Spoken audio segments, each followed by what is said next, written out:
The field log at Karelia 7 Biological Station records 41 separate observations of the same wolf between 1961 and 1974. Identified by a scar on its right flank. Cause unknown. Present from the first observation. Consistent across all 41 sightings over 13 years. 13 years. The average lifespan of a wild wolf in the Soviet North is 7. This is not the anomaly. The anomaly is that in 1961, the station's veterinary consultant estimated the wolf's age at 3 to 4 years based on dental examination. In 1974, the same consultant examined the same wolf following a brief capture and estimated its age at 3 to 4 years. 13 years had passed. The wolf had not aged. My first supervisor in this work was a man named Alexei Voronin. He trained me when I was 24 years old, newly hired, uncertain of everything except my determination not to show it. He was patient and exact, and he had the particular quality of some archivists, a stillness, a sense that he had put something down long ago and never picked it back up. He retired before I had learned enough to understand what I was seeing in him. He died 3 years ago at 71. At his funeral, his wife told me the doctors had been baffled by how quickly he had deteriorated in his final years, that his tissues internally showed damage consistent with a man of 90 or more. She said they had no explanation. She said it had started in 1975. I found his name last month in the personnel registry of the Karelia 7 Biological Station. Field observer, assigned 1961 to 1974. 13 years, the same 13 years as the wolf. He never told me. I was his student for 3 years, and he never said a word. And the particular quality I had always attributed to wisdom, that stillness, that sense of something set aside, I am now reading differently. Not wisdom, wait. In those days, secrets were impossible to keep. Every document was filed, every observation recorded, every name logged in a registry somewhere. Today, you have a choice. NordVPN encrypts your internet traffic and keeps your identity hidden from prying eyes. If you want to protect yourself online, check the link in the pinned comment for an exclusive deal. The Karelia 7 program, designated internally as Lesnoy Forester, was established in spring 1961 as a longitudinal study of predator population dynamics in the Karelian Wilderness Corridor. Standard wildlife biology on the surface. Track animals, document behavior, assess population health. Its nominal funding came from the Academy of Sciences Environmental Division. Its actual oversight came from a subdivision of the Ministry of Defense, whose interest in predator biology I cannot find explained anywhere in the founding documents. I have spent 2 weeks looking for that explanation. The Ministry of Defense subdivision that oversaw Forester, a unit designated simply as Section 14 in all correspondence, appears in the administrative records of 3 other programs across the same period, all of them involving the longitudinal observation of anomalous biological phenomena in remote Soviet territory. None of those programs' files are available to me at my clearance level. What I can see is the pattern of Section 14's involvement. Programs that began with plausible scientific framing, that ran for extended periods, and that were closed abruptly with classification levels higher than their stated objectives would require. Section 14 was not studying predator population dynamics. Section 14 was studying something that presented as predator population dynamics. The wolf was first logged on April 14, 1961, by field observer Voronin, My supervisor, 23 years old in his first posting. His initial observation report is brief and professional. Adult male, estimated age 3 to 4 years, excellent physical condition, distinctive scar on right flank, traveling alone. He notes the animal held eye contact for an unusual duration before moving into the tree line. He marks this as behaviorally notable and moves on. It was the first of 41 observations across 13 years. Voronin made 27 of them personally. The biologist who anchored the program's scientific work was Dr. Irina Belova, 31 years old, a wildlife ecologist from the Leningrad Institute. There, from 1962 onward, her published papers describe population dynamics and territorial behavior. Her field journals, unpublished in this file, describe something else running beneath the official research. Her entry from October 3, 1963, is where the official and unofficial records first diverge. I want to document what I observed today because I do not trust my memory to hold it without distortion. I observed the wolf. I have been calling him Tritsat 30 for the number of his first sighting log, at the northern trap line for approximately 40 minutes this afternoon. During this time, a yearling deer came into the clearing from the west. Tritsat was downwind. The deer did not detect him. What I observed was this. Tritsat did not hunt. He watched the deer for approximately 12 minutes, and then the deer left the clearing unharmed, and Tritsat watched it go. I know what wolf predatory behavior looks like and what it does not look like. This was not an unsuccessful hunt. The wolf made no approach, no stalk, no posture associated with preparation to hunt. He watched. I have been in this forest for 18 months, and I have found no evidence that Tritsat hunts at all. I have found no kills I can attribute to him. His tracks appear regularly near the tracks of other predators' kill sites, always after. He is present at meals he did not make. He is sustained by something because his condition is excellent, has been excellent for every one of the 30 sightings in the log, and yet I cannot find what sustains him. I am writing this because I am a careful scientist, and careful scientists do not ignore things they cannot explain. I am also writing it because I am beginning to find the wolf unsettling in a way that careful scientists are not supposed to admit, and writing it down feels like the appropriate response to an unsettling thing. She was right to find him unsettling. The next 2 years of her journals document a growing body of evidence that Tritsat was operating by rules that did not apply to other animals in the Karelian corridor. He did not get sick.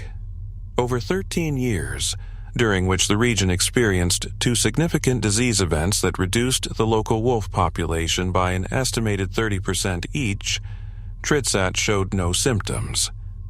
He moved through areas where diseased carcasses had been found. He examined them the way predators examine dead things. The disease did not take him.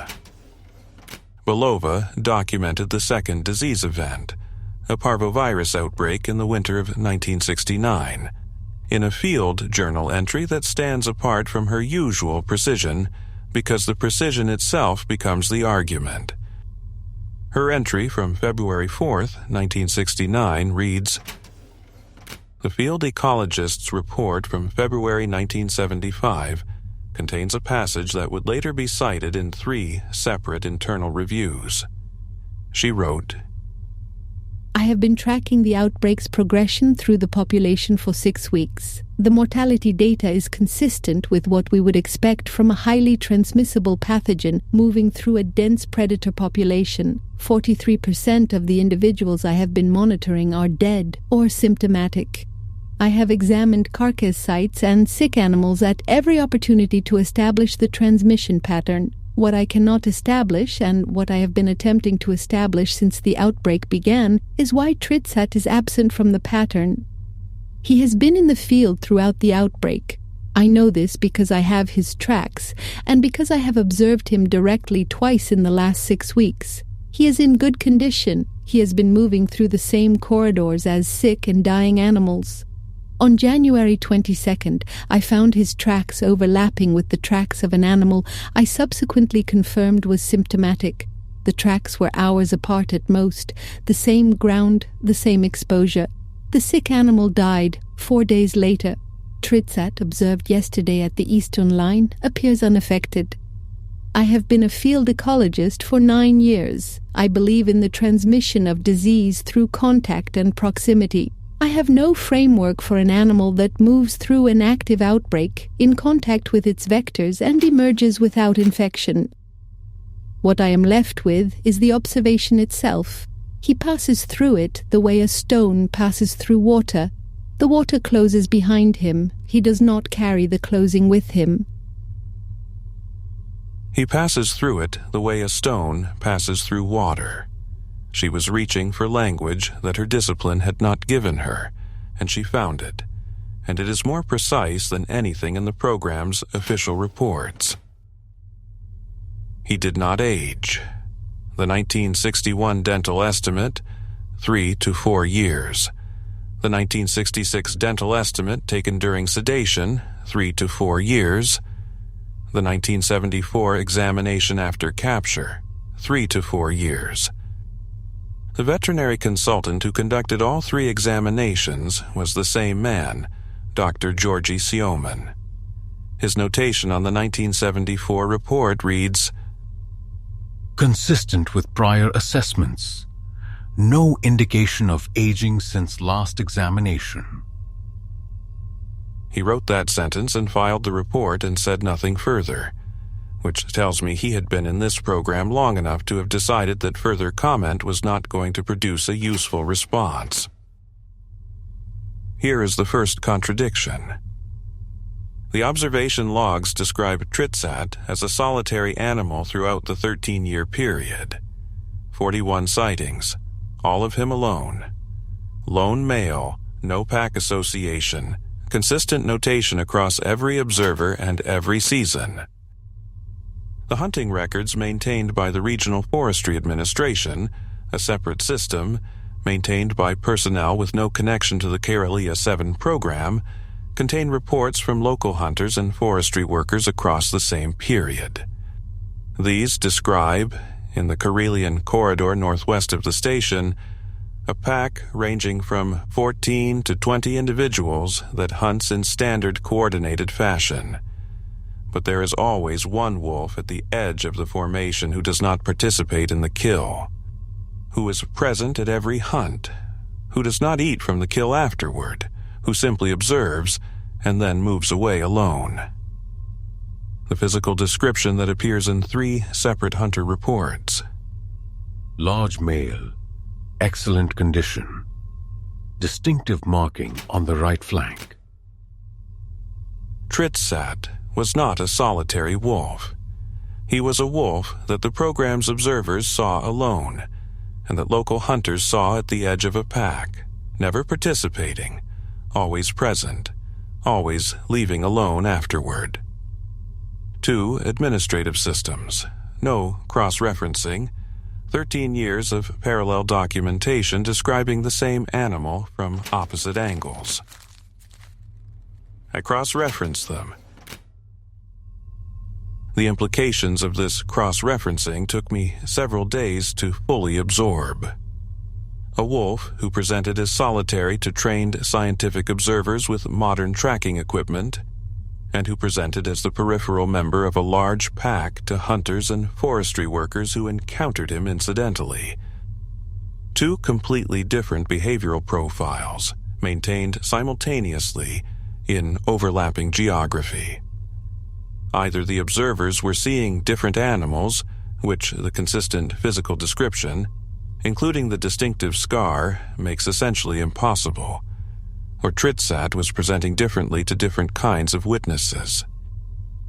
To the researchers, who watched him with instruments and documentation and the specific attention of scientific monitoring, alone, to the hunters and forestry workers who encountered him as part of the landscape, rather than as the object of study, among others, at the edge, observing. I keep returning to this. A wolf who is different when it is being watched for than when it is encountered. A wolf who knows, somehow, the difference between being the subject of observation and being part of a scene. The program spent 13 years observing him. In all 13 of those years, the observation produced a solitary wolf. In the years of the parallel observation, incidental, unstructured, unchosen, the same animal was never alone. On March 14, 1968, Tritsat disappeared for 11 days. The station was conducting intensive monitoring during an extreme cold snap, conditions that stress wild populations and produce observable behavioral changes. The team covered their transects daily and found the tracks of every animal in the study area. They did not find Tritsats. On March the 25th, he reappeared at the northern trap line. The field team transmitted an immediate report. I am going to read you that exchange because it is the most direct document of what this program was actually observing. The voices of people who have been in the forest long enough that their professionalism has worn thin enough to show what is underneath. Karelia 7 field to base. We have the subject in sight at the northern line. He is present and appears to be in normal condition. Over. Base to field. Confirmed. Normal condition after 11 days. Can you elaborate? Over. Field. Normal condition meaning no evidence of the cold event. Temperature has been -31 for a week. He looks the same as he looked in October. No change in coat, no change in posture, no reduction in body condition. He is standing in -31 degrees, looking like it is October. I want to note something else. Over. Base, go ahead, over. Field. His tracks. We backtracked from where he appeared to establish his approach route. His tracks begin approximately 200 meters north of where he is standing. There are no tracks before that point. The snow is undisturbed. He did not approach from the north. He did not approach from any direction I can account for. He is simply present where he was not before. I want that in the log. Over. Base. Logged. Continue observation. Over. Field. Copy. One more thing. He has been looking directly at us since we began transmitting. Not at the equipment. At us. I do not know how he knows where we are. We are downwind and 200 meters out. Over. Base. Continue observation. Over. He appeared from nowhere in the snow, unaffected by conditions that should have stressed or killed him, looking at observers from a position that should have made them invisible. Continue observation. The program's response to everything it could not explain was to keep watching. 13 years of continue observation. As though accumulation would eventually produce the explanation that each individual observation could not. Now, I need to tell you the moment the file showed me what it was actually about. I thought the Forester program was tracking a biological anomaly, a wolf with exceptional genetics, an unusually hardy specimen. The program seemed, in its first years, like the story of an extraordinary animal documented by cautious scientists who did not want to overclaim. I was wrong. The anomaly is not in the wolf's biology. The anomaly is in what surrounds the wolf. in what follows him, in what changes in his proximity.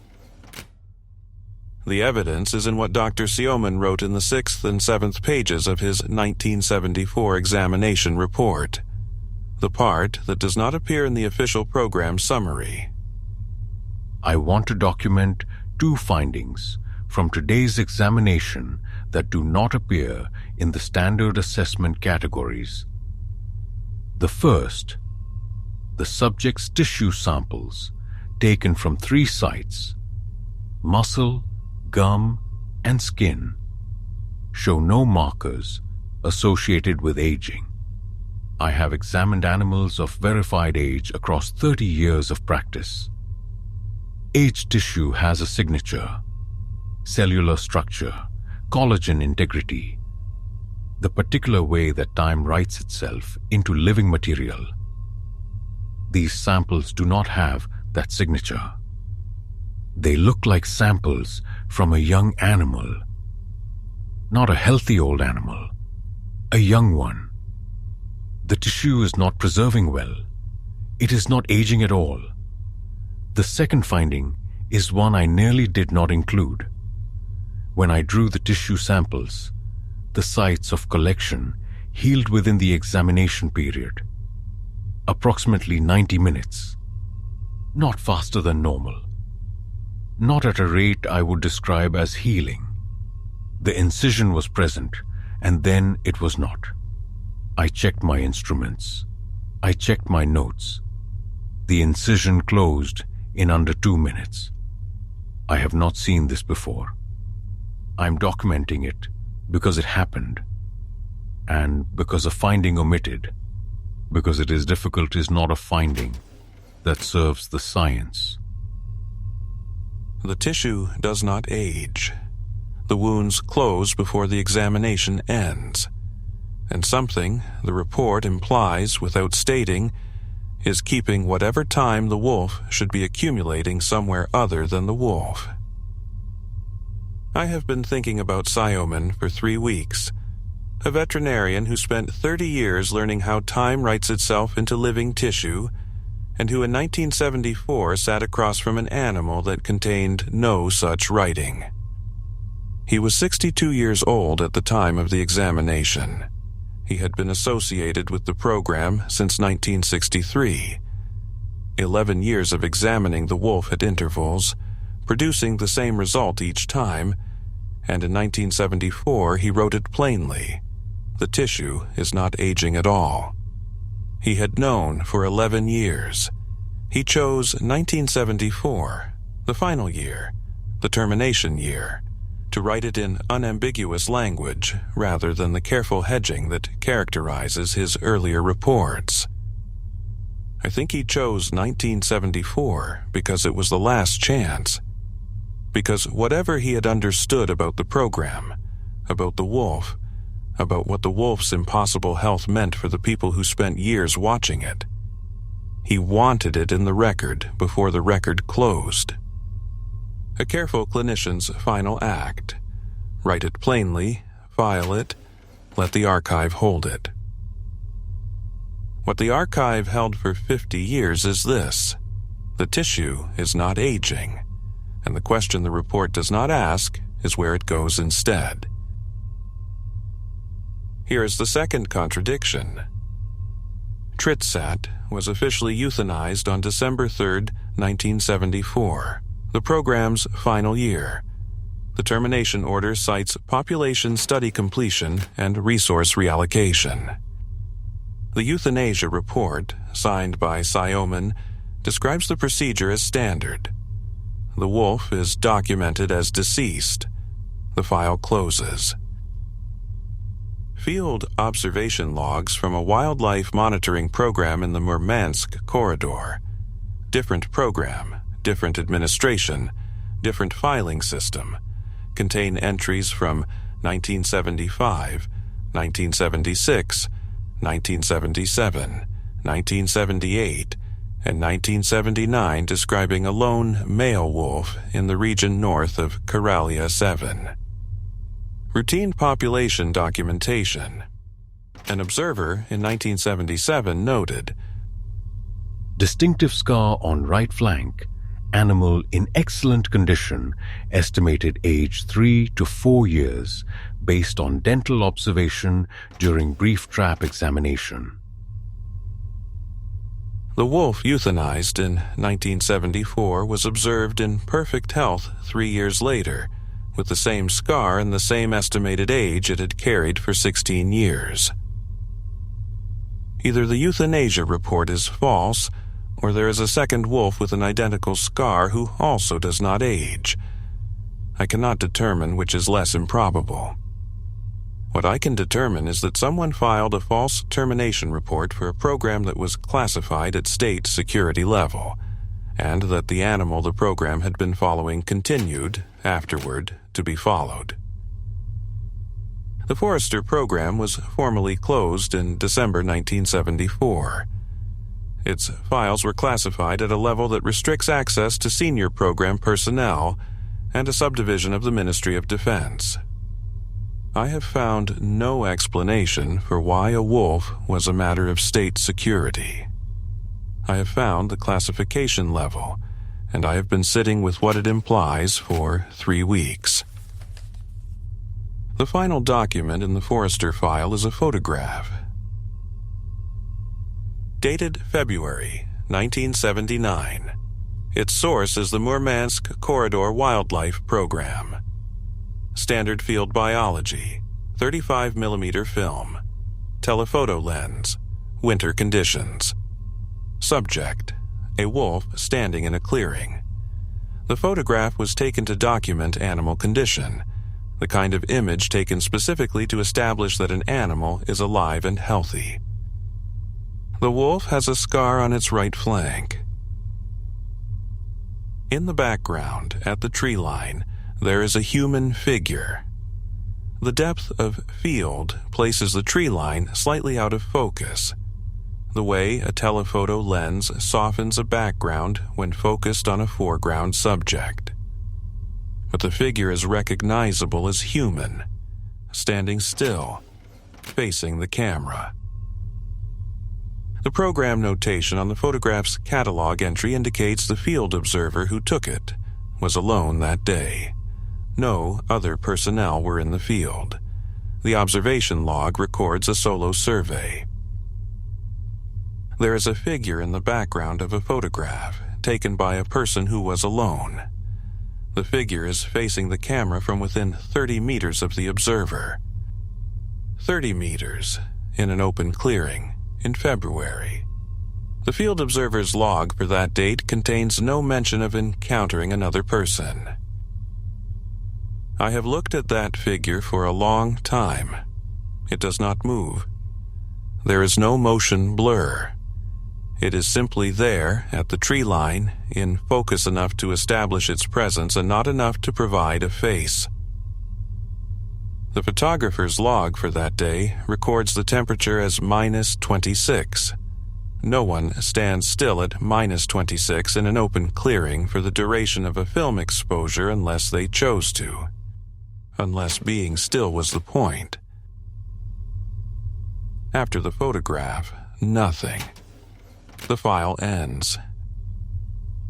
I went back to Voronin's personnel records, my supervisor, the man who taught me this work. I had found his name in the station registry, noted the dates, 1961 to 1974, the same span as the wolf. What I had not looked for was his medical record. The medical record shows a notation from 1975. Accelerated tissue aging, etiology unknown. First documented 1 year after his departure from Karelia 7. The attending physician's note reads, "Patient's tissue presentation is inconsistent with chronological age. Internal assessment suggests biological age significantly exceeding documented birth year. Patient is 57. Tissue indicators suggest late 70s to early 80s. He was 57 with the tissue of a man 20 years older. He had been healthy before 1975. He came home from the station and began aging at twice the normal rate, and died at 71 looking like 90. The subsequent medical records across his final 15 years document a consistent pattern. Continued accelerated deterioration, no identified cause, no effective treatment. His physicians tried various explanations: environmental exposure, genetic condition, autoimmune dysfunction. None of them fit the evidence. The deterioration was too consistent, too precisely directional to be explained by any standard pathology. Double the normal rate, maintained with a regularity that, if anything, suggests a mechanism rather than a disease. It started in 1975, 1 year after the station closed, 1 year after the wolf was officially euthanized. The wolf carried a 3 to 4 year dental estimate for 16 years. My supervisor aged 20 years in 13. I cannot prove these facts are connected. I cannot find in any document a mechanism, a process, a transfer, a word for what I am describing. But Sioman chose his final report in his final year to write it plainly.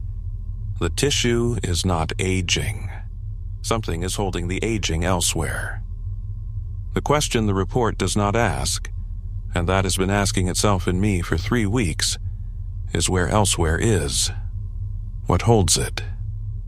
What happens to the holding when the program ends and the watchers go home, and the wolf continues north into a different filing system, and the men who watched it begin, quietly, to age faster than any of them should?